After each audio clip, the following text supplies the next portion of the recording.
Mesdames et messieurs, bonjour, bonsoir, je suis PF pour LTLT Lakers tout le temps, la chaîne francophone des Lakers. Dans l'émission d'aujourd'hui, nous allons parler d'une des recettes qui a permis aux Lakers de gagner leur match hier, c'était le rebond offensif. Comme vous le savez, les Lakers jouent dans un système 5 out ou 4 out 1 in, qui est un système qui demande beaucoup d'efforts pour pouvoir capter des rebonds offensifs. L'année passée, souvenez-vous, les Lakers avaient du mal à régler ce problème de rebond. Or, cette année, c'est fondamental. Ils sont obligés de régler les problèmes au niveau du rebond offensif pour avoir une deuxième vie dans cette ligue. Hier soir, lors du premier match face aux Wolves, nous allons voir comment ce que J.J. Redick avait promis lors de ses interviews avant le début de la saison, eh bien, certaines de ces choses sont mises en place et ont apporté leurs fruits. Pour rappel, hier, les Lakers ont gagné la bataille du rebond offensif de 3 unités, 15 rebonds offensifs à 13. Et ça, sur certaines actions, ça peut faire une différence énorme. Nous allons commencer par établir les principes du 5 out et ensuite voir ce qu'il faut faire pour régler la carence du rebond. Lakers tout le temps, c'est tout de suite. Step 1, wake up early, gonna rise with the sun. Step 2, get some good, some food in you. Step 3, think real hard about what you wanna be. Step 4, everybody just do your thing. Wake up, today's gonna be a good day. Wake up, today's gonna be a good day.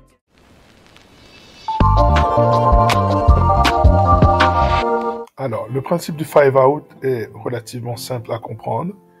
Ici, on a le porteur de base qu'on appelle le slot 1 au basket qui va faire une passe. Donc, il va faire une passe, par exemple, sur le small forward qui est ici.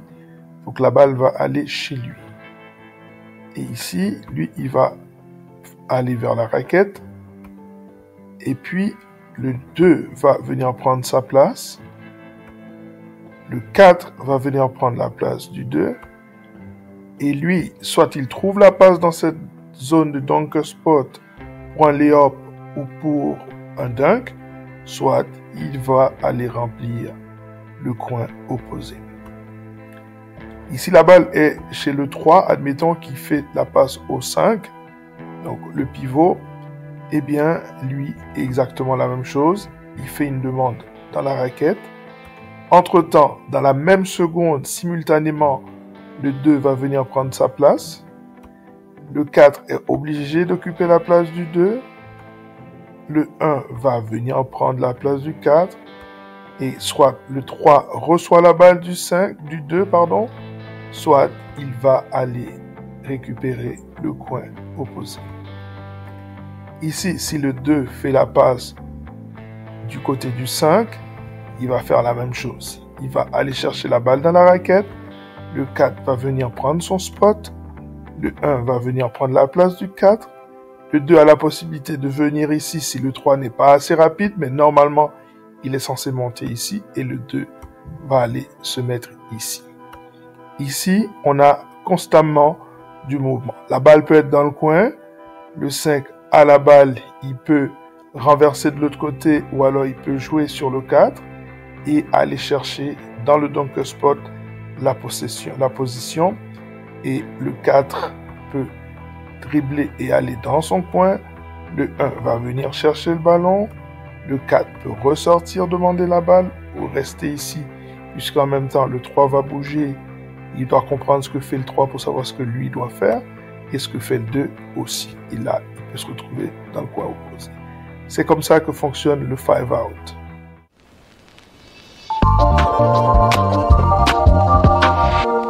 Mais évidemment, le problème que ça pose, c'est celui du rebond.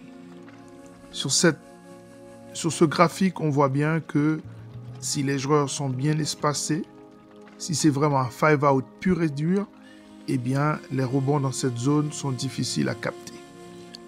D'où le principe du corner crashing que nous allons expliquer dans cette vidéo, puisque si la balle est sur le 2, bon, on va dire que le 5 vient ici, placer un écran, le 2 passe ici et tire, la balle en principe arrive dans cette zone, et bien celui qui est ici doit courir.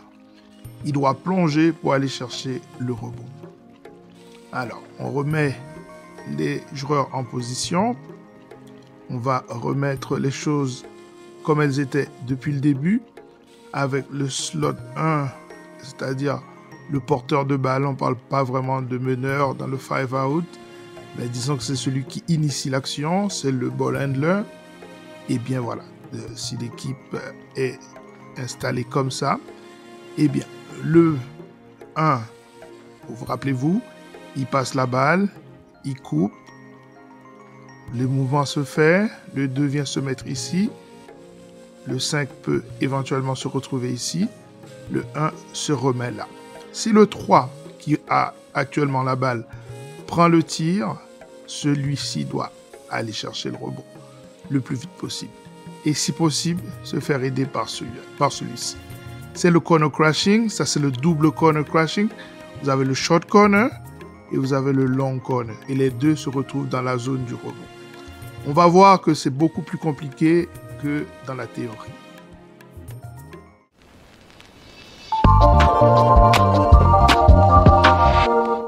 Cette action est symptomatique d'un très mauvais placement au départ.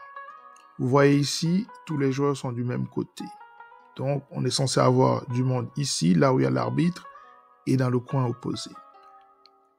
Je n'ai pas vu d'où venait cette action, mais c'est une action forcément confuse puisque tout le monde est du même côté. C'est le contraire du spacing. Et le shoot que va prendre LeBron ici est un très très mauvais shoot. Regardez, donc il n'y a absolument aucune position ici. On devait avoir quelqu'un ici et quelqu'un là. Et donc, selon le principe du corner crashing, ce sont ces deux joueurs qui vont aller dans ce sens-là. On va voir le tir. Voilà, donc LeBron reçoit la balle. Là, il y a Gobert devant lui.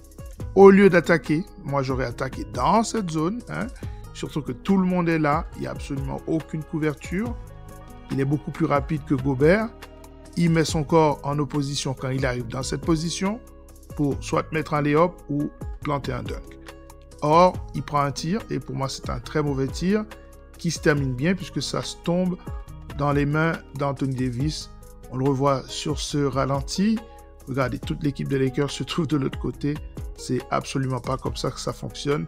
Donc là, j'ai voulu vous montrer un exemple du corner crashing qui ne fonctionne pas.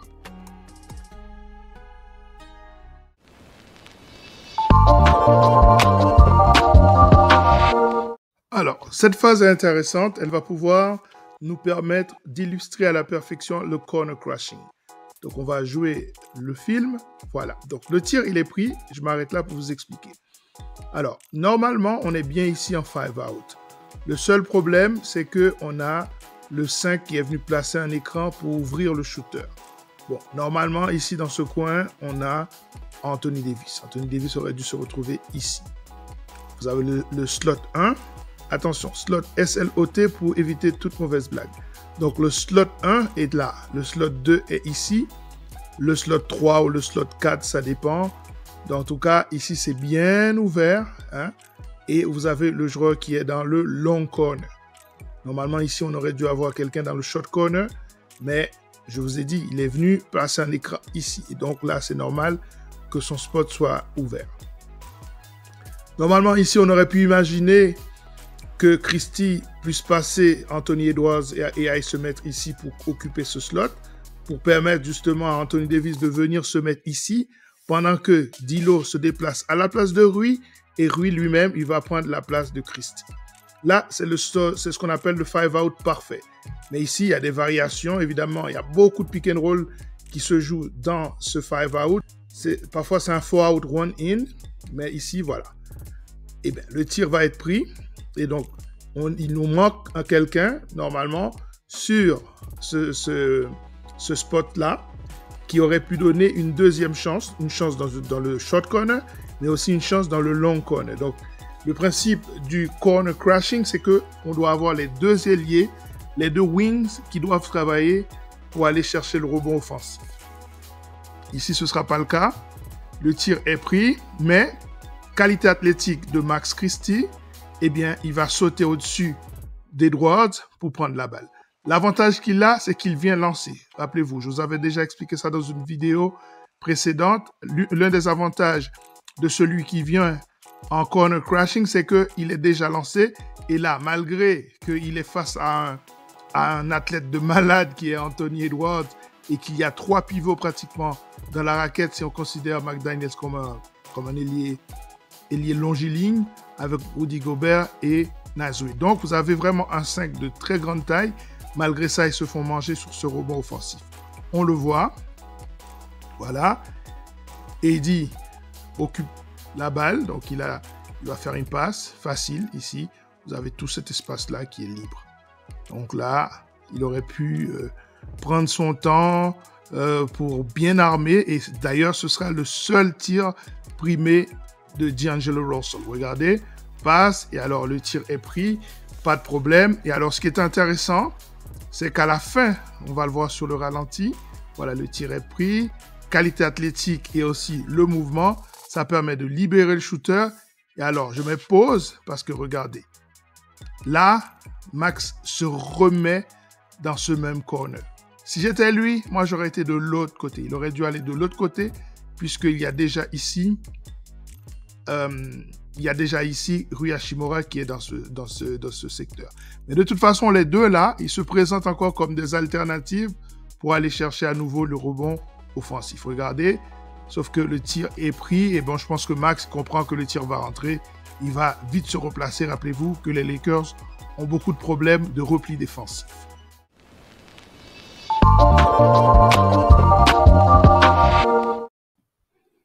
Cet extrait va nous permettre de comprendre que les Lakers ont un atout intéressant qui s'appelle Rui Hachimura. Rui Hachimura, il est très intéressant parce que c'est un physique. Rappelez-vous, je vous ai beaucoup parlé de ce joueur. Je vous ai dit que je pensais qu'il était inconcevable, en tout cas inacceptable, qu'il ne soit pas un meilleur rebondeur. Ça, je vous en ai parlé l'année passée. Et bien sûr, dès que Redick est arrivé à la tête de cette équipe, il a pointé Hachimura comme étant une arme à ce niveau-là. Et ici, c'est intéressant de voir où il se trouve au moment où commence l'action. C'est le seul qui est au-delà de la ligne à 3 points.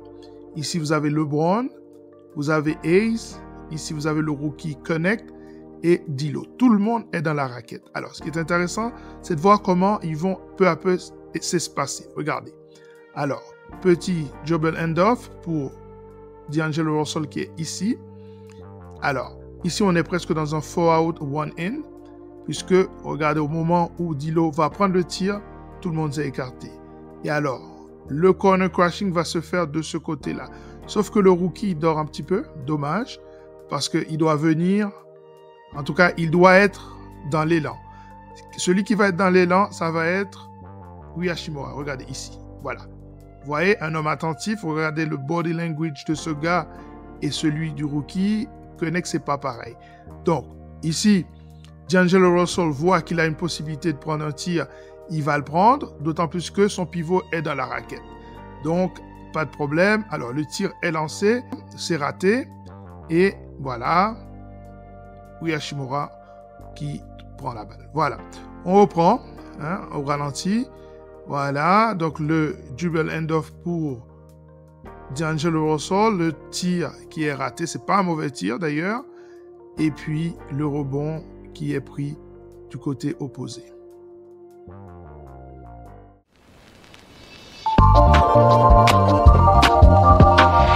Cette phase va nous permettre de comprendre l'importance de l'effort dans le 5-out. Comme je vous ai dit tout à l'heure, c'est très compliqué de prendre du rebond offensif dans un système où tout le monde est à l'extérieur. Eh bien, cette phase va nous permettre de voir l'importance de la qualité athlétique, l'importance de l'effort, de ce qu'on appelle le hustle.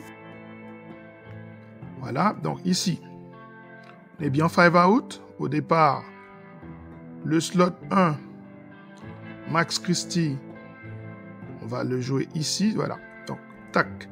Ici, on est bien 5-out. Ici, on est bien 5-out, sans problème. Et donc, Anthony Davis a un pied dans la raquette, mais l'idée, c'est d'aller plutôt dans ce coin-là. Rui Hachimura est trop à l'intérieur, il aurait dû être à la place de l'arbitre. Et là, on serait dans un 5-out complet. La passe est faite. Et le joueur qui vient en curl, il va venir ici pour attaquer l'anneau. Bon, je ne pense pas que ce soit vraiment la meilleure solution, mais on connaît Austin Reeves. Il est coutumier du fait, il sait faire ce genre de choses. C'est l'un des joueurs les plus efficaces face au drop coverage. Le drop coverage, c'est quand le pivot reste ici en couverture, comme un libéro au football. Donc ici, on va le voir, la passe est faite, voilà. Et il va attaquer, il va attaquer le job coverage en fait, puisque ici, Anthony Davis sort d'un écran où il a pu permettre à Reeves de se libérer. Et le pivot, il ne sait pas trop quoi faire. D'ailleurs, ils sont deux ici. Il y a Naz Reid qui ne sait pas ce que va faire Rui Hachimura. Est-ce qu'il va venir ici dans cette zone réclamer la balle ou est-ce qu'il va reculer? Donc ici, il y a plusieurs solutions. Reeves décide d'y aller tout seul. Voilà, il y va tout seul contre les deux pivots. Et c'est là, c'est intéressant parce que ça, c'est un exploit physique. Voilà. Je shoot. McDaniels essaie de le contrer. Naz Reid n'arrive pas. Il a les deux bras en bas. C'est pas la meilleure manière de défendre. Et voilà, donc, Reeves, deuxième effort, ce qui est exceptionnel, puisque là, il est entre trois joueurs de grande taille. On l'a vu plusieurs fois, et je pense que les Wolves doivent faire attention parce qu'ils ont été coupables au niveau du rebond. Les efforts des bigs, c'est pas ça. Et donc ici, très clairement, on le voit, eh bien, ils se font manger par le deuxième arrière des Lakers. C'est inadmissible. On joue le clip totalement. Voilà, le curl. Et il arrive ici. Il décide d'attaquer. Ça y est, moi j'attaque. Et donc, il rate. Et puis, deuxième effort sur tout le monde. Il arrive à mettre le tip-in. Exceptionnel. Magnifique.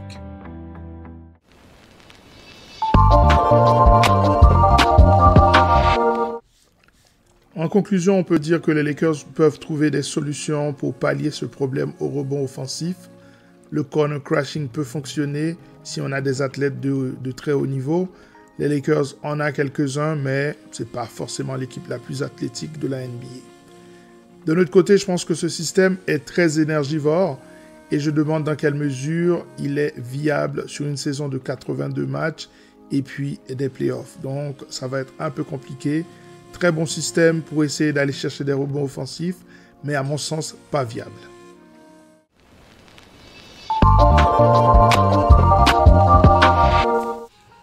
Pour ceux qui viennent de découvrir cette chaîne, nous faisons du débrief des matchs des Lakers, nous présentons la franchise, nous faisons des analyses tactiques des phases de jeu et donc nous couvrons à 100% cette franchise des Lakers. Et bien sûr, nous nous intéressons aux autres franchises de la NBA puisque les Lakers sont dans une ligue et donc il y a des concurrents. À très bientôt.